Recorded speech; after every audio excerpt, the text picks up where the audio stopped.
இப்போ நம்ம இந்த மாதிரி முன்கூட்டியே இந்த மாதிரியான சமிஞ்சைகள் கொடுக்கும்போது இந்த எலிமெண்ட் ஆஃப் சர்ப்ரைசஸ் லாஸ்ட்னு பார்க்க முடியாதா? எதிரியோடைய தயார் நிலையும் இன்னும் கூடி இருக்கு அப்படின்னு பார்த்துட முடியாதா? இல்லக்கா, நீங்க ஹரி இப்ப பாத்தீங்கன்னா அவங்க ஏற்கனவே அவங்களால மேக்சிமம் எந்த அளவுக்கு அவங்களுடைய ஃபோர்ஸ் இருக்கோ அந்த அளவுக்கு அவங்க தயாராகிட்டாங்க. இன்னைக்கு சேட்டலைட் யுகத்துல நிச்சயமா எலிமெண்ட் ஆஃப் சர்ப்ரைஸ்ன்றது பெரிய லெவல்ல இருக்க முடியாது. பட் இப்ப நம்ம அவங்களுக்கு கிளியர் கட்டா கொடுக்கக்கூடிய கம்யூனிகேஷன் என்னன்னா, ஒரு முறையும் இந்த மாதிரியான ஒரு பயங்கரவாத தாக்குதலை நடத்திட்டு அதன் பிறகு எங்க கிட்ட அணுகுண்டு இருக்கு, போர் போகக்கூடாதுன்னு உலக நாடுகள்கிட்ட போய் முறையிடுறது, அதுக்கப்புறம் டிஎஸ்கலேட் ஆகுறது, இந்த ரொட்டீன் இனிமே போகாது. இனி இந்த இந்தியர்களுடைய உயிருக்கு ஒரு மிக அதிகமான ஒரு விலையை கொடுக்கணும் அப்படின்றத இப்ப நம்ம இது பண்றோம். நீங்க ரெண்டாவது பாத்தீங்கன்னா, இப்ப இந்த ரொட்டீனா இந்த கடந்த ஏப்ரல் 22க்கு பிறகு நம்ம நாடு ரொம்ப கேஷுவலா தான் இயங்கிட்டு இருக்கு. ஆனா பாகிஸ்தான் இயங்கல. பாகிஸ்தான் கிட்டத்தட்ட அவங்களுடைய துறைமுகங்கள், அவங்களுடைய விமான நிலையங்கள் எல்லாமே கிட்டத்தட்ட முடக்கமாயிருக்கு. ஸோ அவங்க ஏற்கனவே இதற்கான விலையை கொடுக்க ஆரம்பிச்சிட்டாங்க. இந்த இடத்துல இந்த ப்ரிப்பரேஷன் சிக்னல் இந்தியா முழுக்க இருக்கக்கூடிய மாநிலங்கள் அப்படின்றப்போ ஜென்ரலா எல்லை மாநிலங்கள் நம்ம எப்பயுமே எச்சரிப்போம். பஞ்சாப், நம்மளுடைய ராஜஸ்தான் மற்றும் குஜராத் போன்ற மாநிலங்கள்ல இப்ப அனைத்து மாநிலங்கள் அப்படின்ற போது இந்தியா இதை கன்க்ளூஷனுக்கு எடுத்துட்டு போறதுக்கு எந்த அளவுக்கும் போக தயார் அப்படின்றத நம்ம பாகிஸ்தானுக்கு தெளிவா உணர்த்தி இருக்கிறோம். அவங்களுடைய ரியாக்ஷன் இப்ப எந்த அளவுக்கு அவங்க பேனிக் ஆவாங்கன்றது அடுத்த சில மணி நேரங்கள்ல வரக்கூடிய செய்திகள் பாகிஸ்தானுடைய ஊடகங்களை பார்த்தாலே நாடு முழுக்க ஒத்திகைகள் உத்தரவிடப்பட்டிருக்கு. இப்ப நம்ம நிறைய யுத்தங்களை பார்த்திருக்கோம். இந்தியாவோட யுத்தம், சைனாவோட யுத்தம்.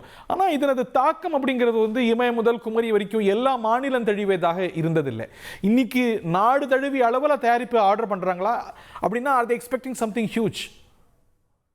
இல்ல, ஒரு நல்ல ஒரு ப்ரிகாஷனரி மெஷரா தான் இருக்கு. இப்ப state to state coordination, state to central coordination, central agencies department, state டிபார்ட்மெண்ட்ஸோட கோஆர்டினேஷன், இது எல்லாமே இந்தியாவில எந்த அளவுக்கு எஃபெக்டிவா இருக்கு அப்படின்றத இந்த ட்ரில்ல செஞ்சு பார்க்கும்போது தான் நமக்கு தெரியும்.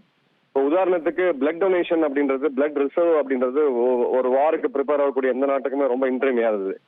உக்ரைன்ல அது ஒரு மிகப்பெரிய பிரச்சனையானதை நம்ம பார்த்தோம் ஸ்டார்டிங்ல. ஏன்னா அவங்க சரியா ப்ரிப்பேர் ஆகல. இந்த இடத்துல இவங்க ஒரு மேசிவ் ஸ்கேல்ல பண்ணும்பொழுது எதிரிக்கு நம்ம சொல்லக்கூடியது மொத்த நாடும் தயாரா இருக்கு அப்படின்றது.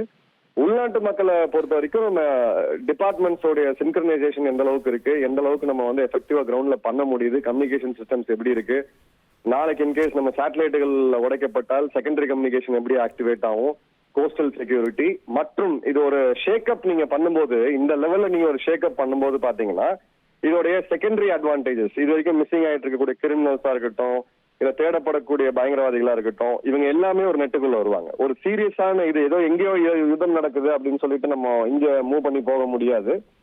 அந்த ஒரு சீரியஸ்னஸை இது மூலமா அரசாங்கம் கொண்டு வர ட்ரை பண்றாங்க. மிக முக்கிய நிகழ்வாக நாடு முழுவதும் போர்க்கால ஒத்திகைகளை நடத்த மத்திய அரசு உத்தரவிட்டிருக்கிறது. இது நமது சமீப கால நினைவில் கேள்விப்படாத ஒரு விஷயம். இது போல ஒரு சூழலை, இது போல ஒரு உத்தரவை, நாடு தழுவிய ஒரு போர்க்கால ஒத்திகையை ஒரு அரசு உத்தரவிட்டிருக்கிறது என்றால் சமீப காலங்களில் நம்ம கேள்விப்படாத ஒரு விஷயமாக வந்திருக்கிறது. எந்நேரமும் பாகிஸ்தான் மீது பதிலடி தாக்குதலை இந்தியா நடத்தலாம், அதற்கு பிறகு என்ன விளைவுகள் ஏற்படலாம் அப்படிங்கிற கேள்வியெல்லாம் உலக அளவில் எழுந்திருக்கக்கூடிய நிலையில் இது முக்கியமான டெவலப்மெண்ட். செய்திகளை உடனுக்குடன் தெரிந்து கொள்ள உடனே சப்ஸ்கிரைப் பண்ணுங்க.